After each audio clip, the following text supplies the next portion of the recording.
There was a person by the name of Al-Qifl. In a hadith he's mentioned, the Prophet ﷺ mentioned, that in Bani Israel there was a person, his name was Al-Qifl.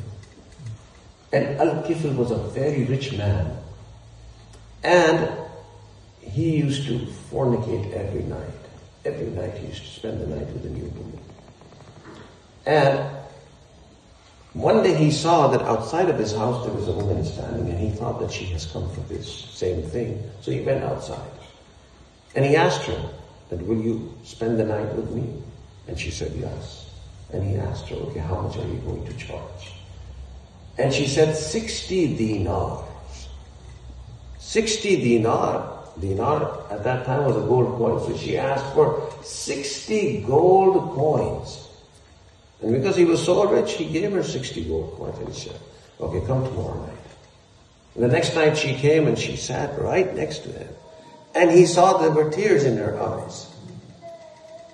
So he asked her, why are you crying? Did I not give you the money you asked for? She said, yes, you gave me the money that I asked for. But I am crying because I've never, ever done this sin in my life. And she started crying again. And then she says that my Lord has always seen me worshipping Him. And today He's going to see me do the biggest of all the sins. And that's only because I'm just so deprived right now financially. I'm in such a bad financial status. She started crying again. So then Al-Qifl, he thought to himself that this is the wrong woman for this job. She doesn't do this. And the Prophet ﷺ said that this woman, she started crying again.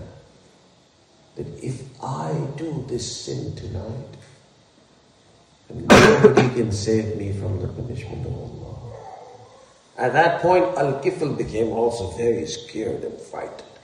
That this woman who's never ever done this sin, she's saying, if I do this once, nobody can save me from the punishment of Allah. And what about me? The one who's committed this sin every night of his life. Who is going to save me from the punishment of Allah? So he was so tensed that he said to this woman, that okay, you can leave.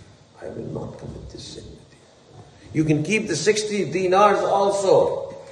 Go. She got up and she left.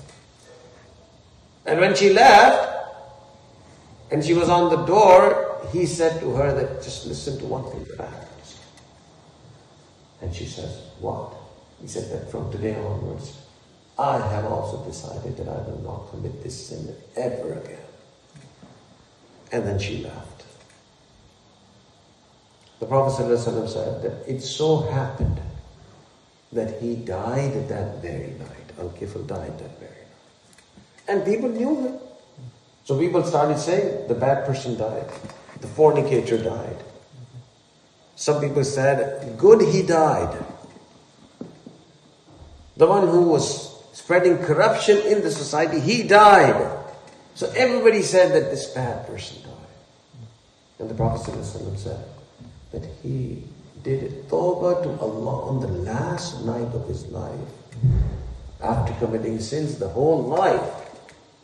But Allah was so merciful because he did tawbah. That not only that Allah forgave all of his sins, Allah subhanahu wa ta'ala did not even like that people were talking about him. So Allah with His own blessed hands wrote on the door of Al-Qifl, غَفَرَ اللَّهُ لِلْقِفْلِ, Allah has forgiven Al-Qifl. Allah.